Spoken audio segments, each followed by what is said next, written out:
Welcome to ZOOMERTIMES TV. And here's your host, Anita Finley. Hello, everybody. Well, I hope all of you have been waiting for this great interview. You know, this is very special. You will not see Darwin Porter on any other person's show. So you have to wait with bated breath for Darwin Porter, our extraordinary author, celebrity author who lives in Staten Island and who writes a column every single month. And he's a dear friend, and he is just the loveliest person, and he is so smart about celebrities, because it's not that he's reading other people's articles. He knew them, and that's what makes it so special. So welcome to our show, Darwin Porter.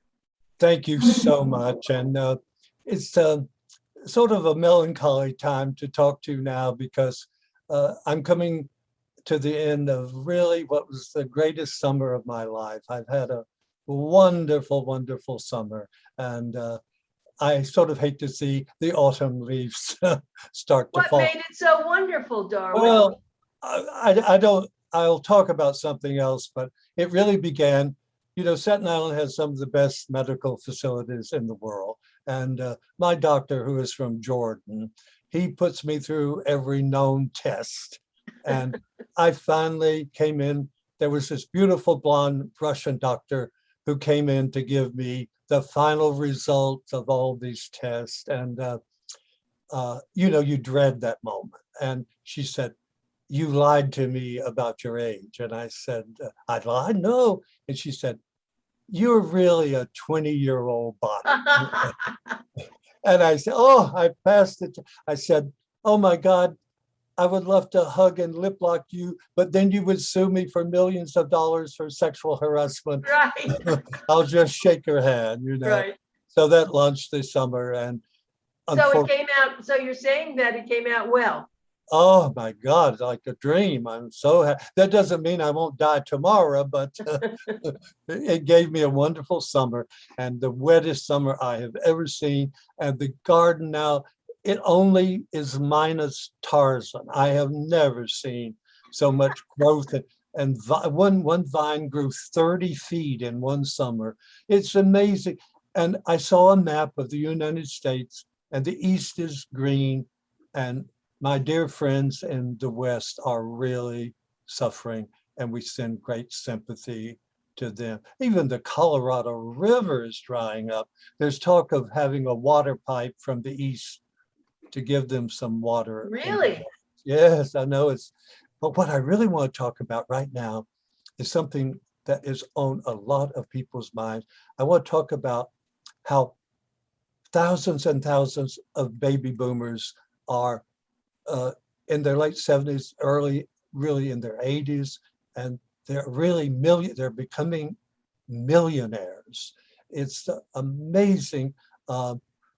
If you got started at the right time, just an investment in real estate is paying off amazingly. Now, it all began when those three beloved political leaders, Hillary Rodham Clinton and Donald Trump, were born in 1946, and they grew up. If the older baby boomers have the bigger chance of the great real estate deals. And to illustrate the growth of things, I'll talk about my backyard here in Staten Island. I came here in 1969 and got an old historic home. And I also wanted the house next door. Now, at that time, the house next door was $36,000. It has now gone on the market for $3.5 million. And that is what I mean. Many baby boomers now are not selling their homes.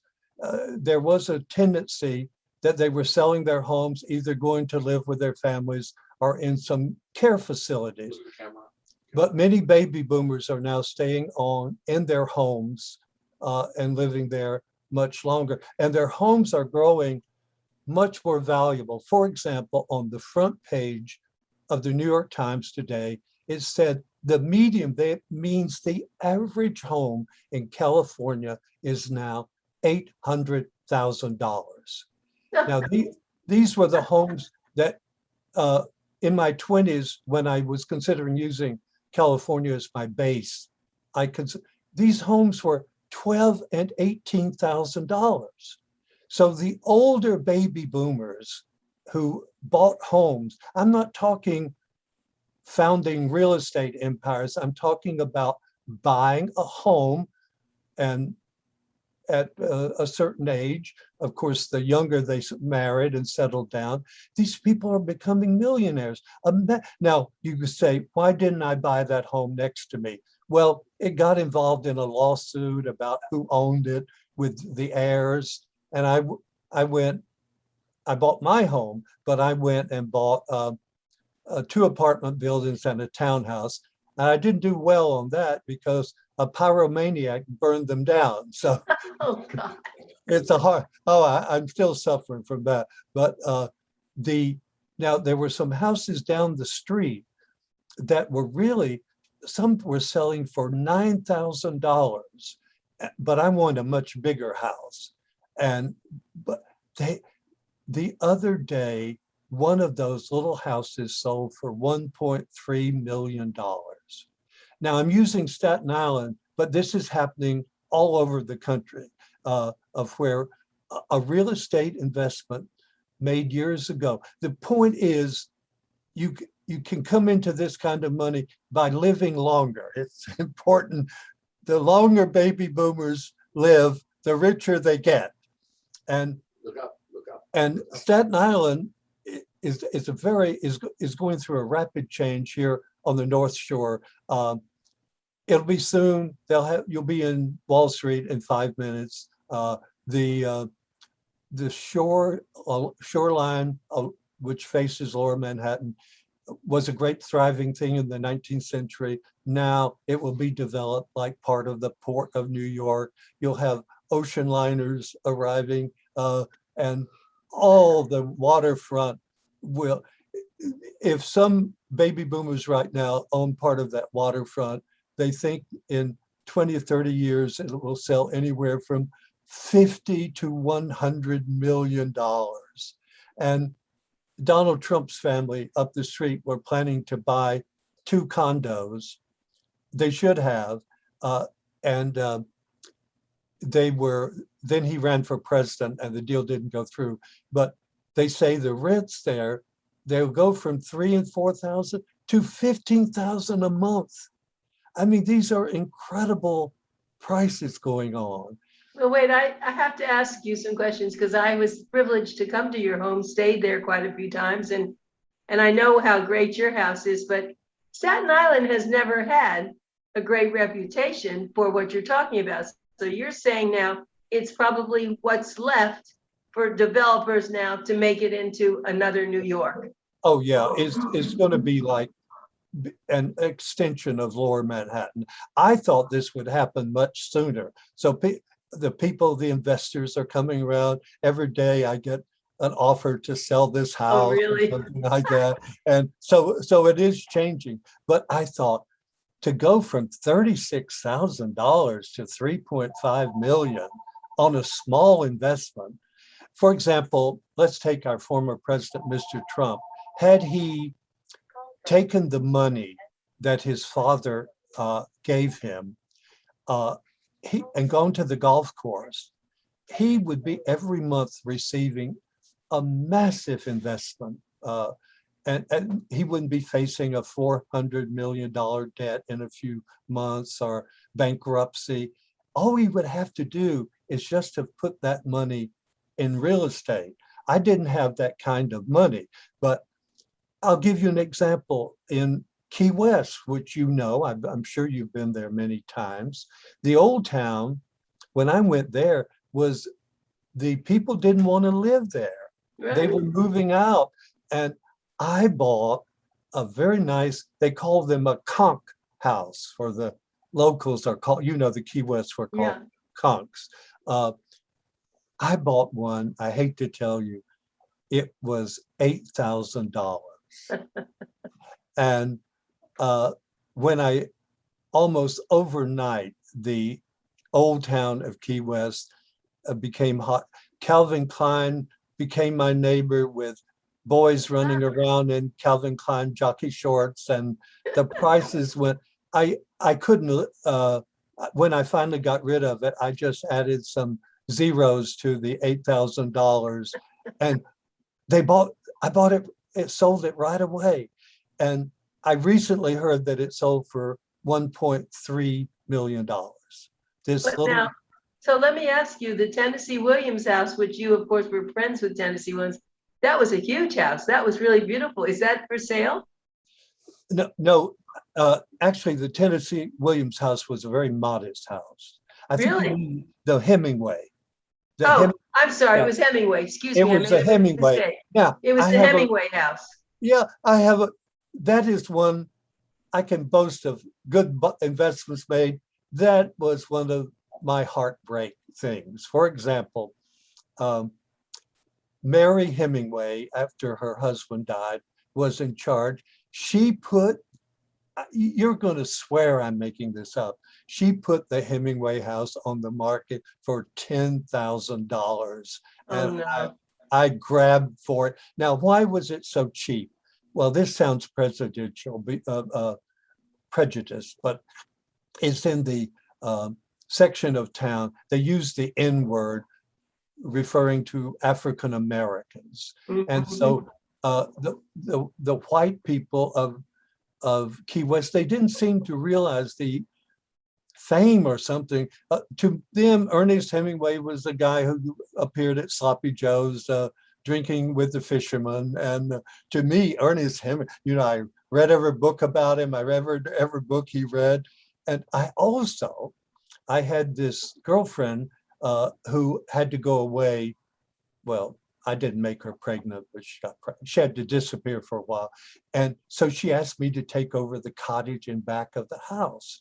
So $125 a month. So for a while, I was the only resident there with those six-toed cats. They have cats there with 6 toes. And I wanted the house, and the deal was going through.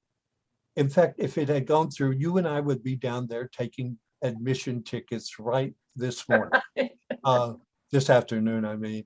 And that was one of the heartbreak deals of my life. I don't have to say this, but I am not a great admirer of Mary Hemingway. I can understand that. I mean, she screwed the deal for me, and that would be, I have no idea what a house like that is worth today. And but Key West then turned out to be a fabulous place to make an investment. So let me ask you about the church next door to you in Staten Island. Is that for sale? No. In fact, they've just got a lot of money and they're renovating it, and it's a wonderful place to be. They're pouring tons of money. I don't know where they're getting it. They're pouring tons of money into it. But the thing about it is, I probably won't be around in spite of my health report, but it will be. What was amazing is that this part of New York didn't get developed along the waterfront much sooner, but you see the port of New York is just so big, and with the increase in population and everything. I don't mean to talk about Staten Island so much. But I want to talk, wait a minute, I want to talk about Staten Island because I thought I told you, but now that you talked about it, let me tell you something important. You know that my husband, Bill, you knew him well. Yes. He was an urban planner, and he worked with the Rouse Company. Well, Rockefeller was the governor, right? Yes. And Nelson. They had a plan to take over Staten Island and the place that's vacant. There was a big area that's vacant, and make it into a new city.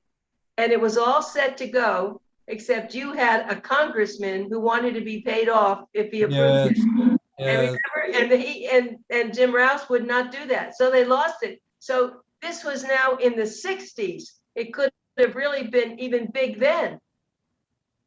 Oh, yes. A lot of things. but the clock has run out. They're desperate now. For example, many people now on Wall Street have decided they don't want to drive from Long Island from their homes into New York and then 2 hours back. And the idea with this development where it'll take 5 minutes to get from Wall Street to St. George, and there's still a lot of, you can't touch my home because it's historic now. They have 18 homes that are protected, but there'll be enormous development going on. Now, for example, my friend next door, my only woman friend, my best woman friend in New York.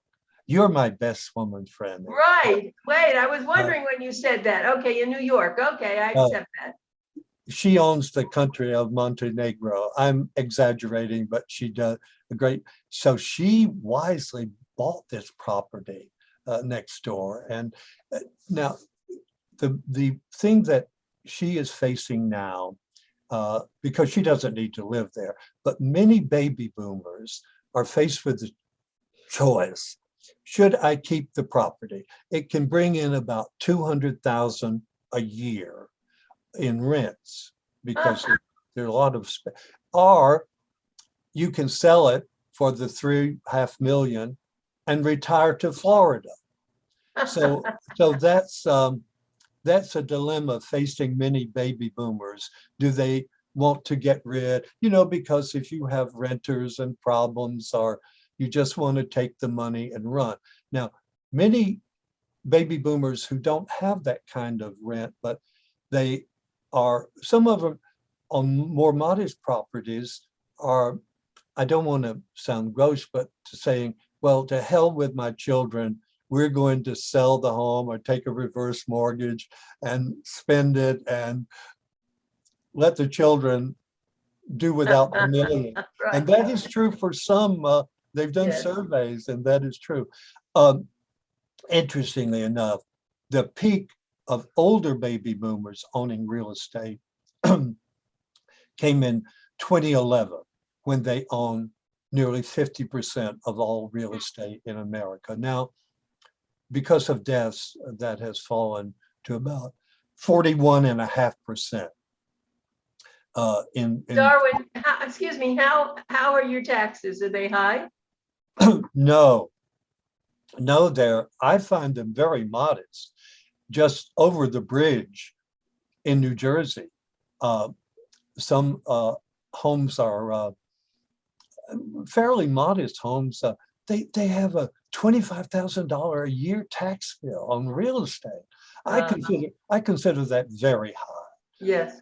Particularly for a baby boomer living on a fixed income, a $25,000. Yes. We're not talking U.S. income tax.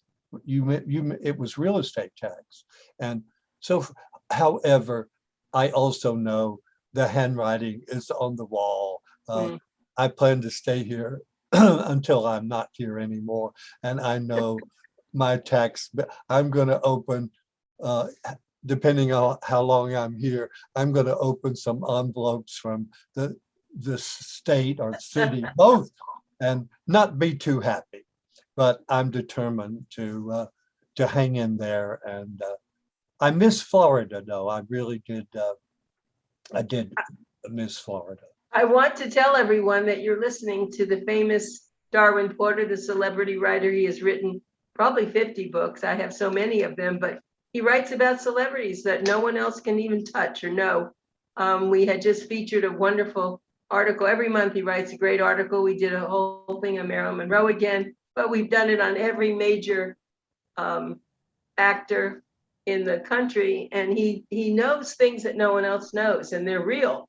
So we're so privileged to have him here in his Staten Island home talking to us. And I know you're working on a book right now, the second book to do with Lucy and Desi, but let's not do that. Let's keep talking about real estate. I think that you've really apprised us of what's going on in Staten Island. It's a big surprise to me, but I do understand why. Because one little ferry ride, which is still free from New York over to Staten Island, is the most exciting place. I loved it, Darwin. But I loved riding on that ferry. those hydrofoils will take that, I told you, down to 5 minutes. So they'll still have the ferry, but the thing that is interesting is that what I'm talking about, Staten Island, will happen in various cities. This is where I meant now the first batch of baby boomers, they could invest maybe $30,000. What if you had invested $30,000 in a home in Pasadena and it's now worth 2.5 million? You didn't have to do anything, but that's what I meant. Baby boomers often became rich. If Donald Trump hadn't done anything, he wouldn't be facing these big bills today. You just needed to put your money in a home. And the Generation X people are really denouncing baby boomers now because they're trying. Now, Generation X is defined, you know this, from 1965 to 1980. And they want families and they want homes. And because baby boomers are hanging on to their homes, they're finding a difficult market. And now when they go to buy a home, they're not getting any $12,000. No. I mean, that's the rent in some places in New York for a rent for a month. And so the trick is be a baby boomer, but live a long time. And the longer you live, if you have property, the richer you're going to become. I hope that doesn't sound too gauche, but I think it's fantastic. And you know, I love baby boomers. And oh, well, to hell for the moment with Generation X. They'll have to have their own. And I'm so glad that many people are still staying in their homes. For example, I guess we all age differently. And of course, if you need constant care, and you know, we all go in. Let me give you an example. Ryan O'Neal, you remember him, the actor, Farrah Fawcett. Oh, yeah. He's 80 years old. Now you can be, I'm more than that, and I'm turning out more biographies than anyone in America, and I'm just working and having a grand time. But he is, oh my God, prostate cancer, severe diabetes, leukemia. I could go on. Hardly can walk, and so I guess we age so differently, and the lucky ones don't have to go through that horrible thing. My sympathy goes out to him and all the pain that he is undergoing. And although he says, I'm looking forward to joining Farrah Fawcett in the sky, you know, but so many people of us, and you know this better than anybody, we all age so differently. But I am so happy, though, that so many baby boomers have decided to remain in their home. I don't know how you feel about that, but. Well, let me also tell you that I had hoped that the Golden Girls now would be a reality. I think people in their homes, they have large homes, they could get 2 or 3 or 4 friends and have a manager and live in their home and not go to the senior living communities, and that they should keep their home. It's almost, you predicted that part of this survey. This is amazing you said that, because the Golden Girls did spur such an arrangement. Like, for example, these women, many women in America, seeing that show, they lost their husbands. I think the age limit for men and women is almost the same now. Women undergo almost the stress of men, but in the old days, women outlived their husbands. And so because of that show, I'm amazed you brought that up. Because of that show, many women became Golden Girls and are doing just that. And for example, I was reading there were oh, at least 2,000 golden girls living that way in the city of Cincinnati. You know, I mean, so they may not be Betty White and B. Arthur and Estelle Getty, but that is a great arrangement. And then 4 people then split the rent. And they, so America's going through enormous change. I didn't mean to be unsympathetic to the younger generation. Frankly, we've given them more problems I mean, you know, the world is falling apart. There are pandemics. They're not inheriting the world. One day I want to do a show with you about the greatest time to be alive was in the last 50 years of the 20th century. I mean, I'll tell you about the cities that I visited that are now off limits. You won't believe, but I once promoted tourism to Beirut, the Paris of the Middle East. I encourage tourism to Afghanistan, Iran, Iraq, Syria. Shall I shut my mouth? I mean, the world was a very different place then, and I'm a privilege to have traveled it only for 50 years though. It took me 50 years and I never quite saw all of it, but I miss North Korea, but I don't think I missed all that much, you know. So my question to you is, do you think the changes came about because of an internet and because one doesn't have to get on a plane or in a car to visit, they can just do everything online? How do you feel about that?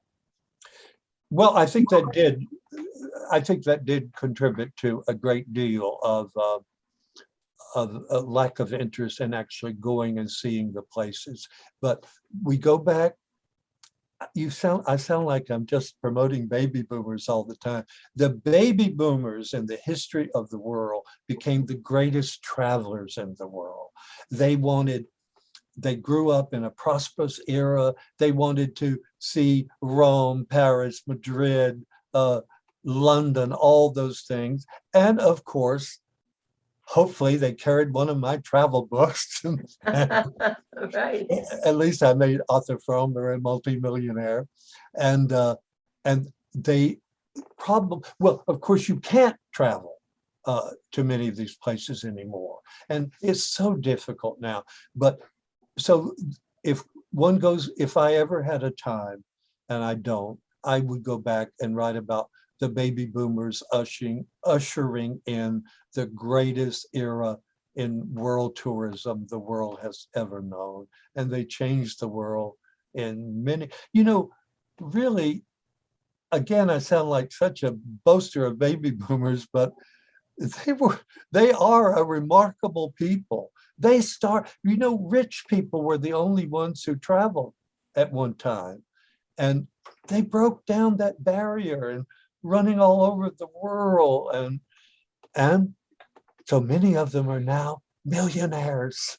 Of course, not all, of course. But Darwin, I think one thing that we should talk about with this baby boomer thing is that their parents had the money to send them to the best schools, provide them with a lot of things. So they didn't know a lot of the same trials and tribulations that their parents knew. And so they were given a golden spoon. It was. You are absolutely right. For example, I hate this expression, but our parents were called the silent generation. I hate that. Tom Brokaw wanted to call it the great generation. First, the silent generation won World War II. It wasn't very silent winning World War II. So whoever came up with that stupid, the so-called silent generation, they destroyed fascism, the most evil thing, the Japanese were no fun, but the Nazis, never in the history of the world have millions of people been destroyed. But they did pave the way, first to get rid of fascism, otherwise they paved the way for the prosperity. Now, not all baby boomers took the advantage of it. Many did not. Many fell on bad days, but so many did offer their children. First, not everybody was going to college when the baby boomers came in. Suddenly it became a thing to send your son or daughter to college.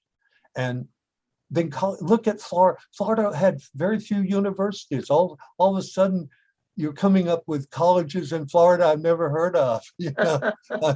I mean, or at least to get 2 years of college, like in a junior college. But these things were out of the realm of possibility. So along came, well, not only your house got more valuable as the years went by, but you were open up the world of travel, of education, and let me get going on entertainment. The entertainment, like Broadway, was just for rich people who appeared in top hats and formal gowns, and suddenly poor people started being entertained on Broadway, and the shows became, even if you have to sit in the balcony. Originally, they were only $2. Many people had $2 back then. Now we won't even talk about it, but it was a great time to be alive. It will not be that great now. We're facing very serious problems. For example, some of the places I visited in the South Pacific are now underwater. So it's a different world out there. And I'm happy to have lived through and been given that wonderful opportunity to be a part of that generation coming alive. And as I said, we owe our parents, our grandparents, in some cases, our great gratitude for defeating the most evil force I've ever heard of. Incidentally, one of them is still alive. He celebrated his 100, and one of them meaning a soldier in World War II. He celebrated his birthday yesterday. He's 112 years old. And he says he's doing just fine. So I think we could send him a telegram. Thank you for winning World War II and getting rid of Tojo and Hitler. And the Italians got rid of Mussolini, so we didn't have to do that.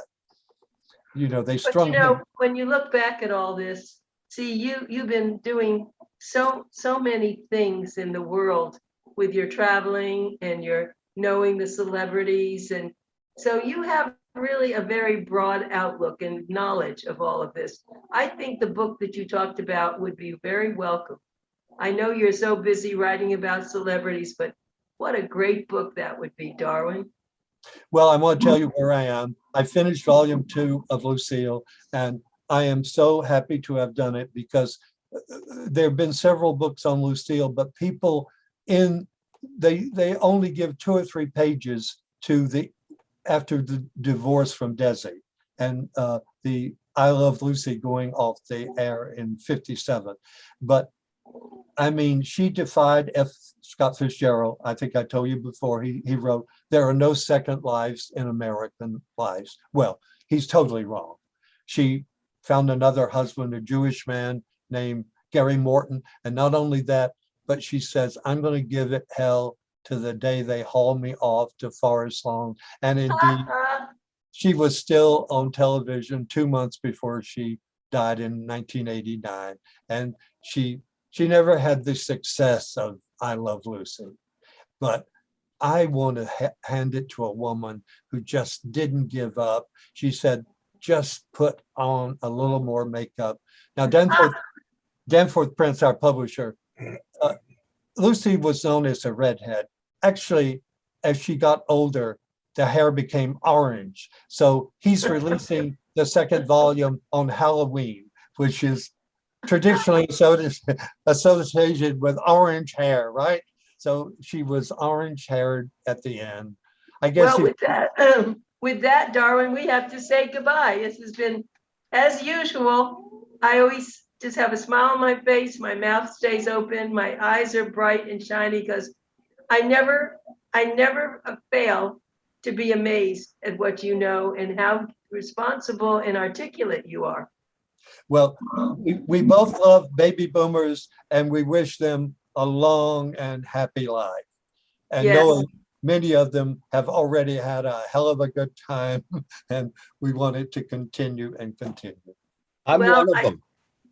Bless you. thank you, Darwin, and we anticipate your, your staying with this and doing more on all the things that you do. So we appreciate it, and I'm glad you had a good medical report. Oh, God bless. Goodbye.